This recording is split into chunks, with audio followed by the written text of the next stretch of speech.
كان مسلما ثم تحول لنصرانية، فشاهد ماذا رأى في المنام. تسليما كثيرا. أما بعد، بفضل الله عز وجل ومنه وكرمه أن الله عز وجل يحفظ هذا الدين، ويسخر الله جل وعلا الأسباب لهداية البشرية.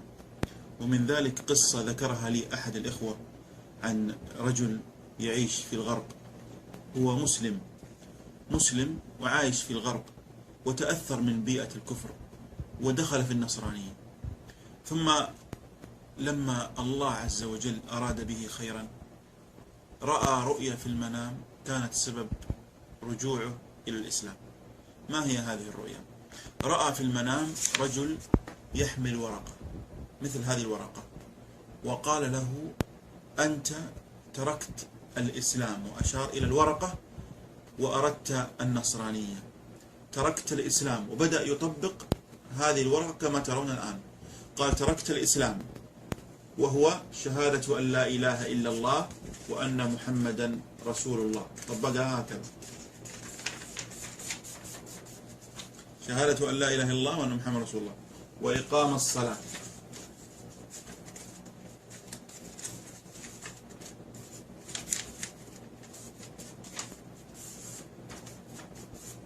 وإيتاء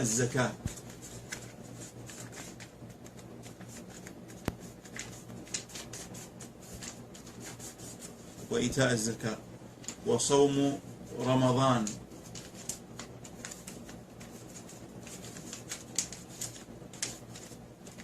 وحج البيت.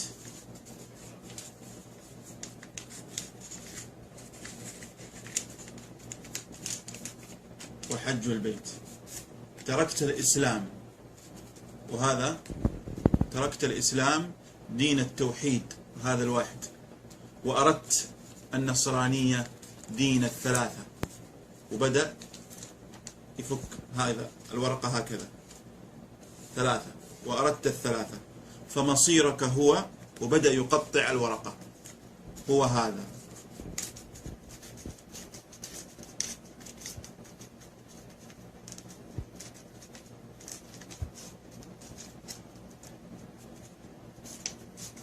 وبدأ يقطع الورقة، والآن الرجل في المنام يرى هذا الرجل وهو يقطع الورقة، ويقول له: مصيرك هذا،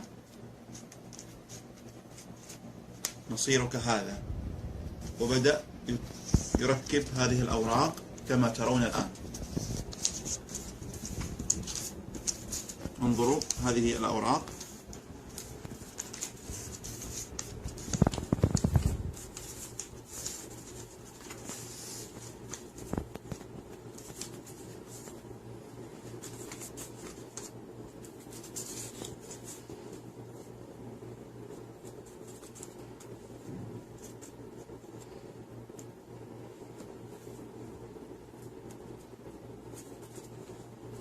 مصيرك هذا، وهو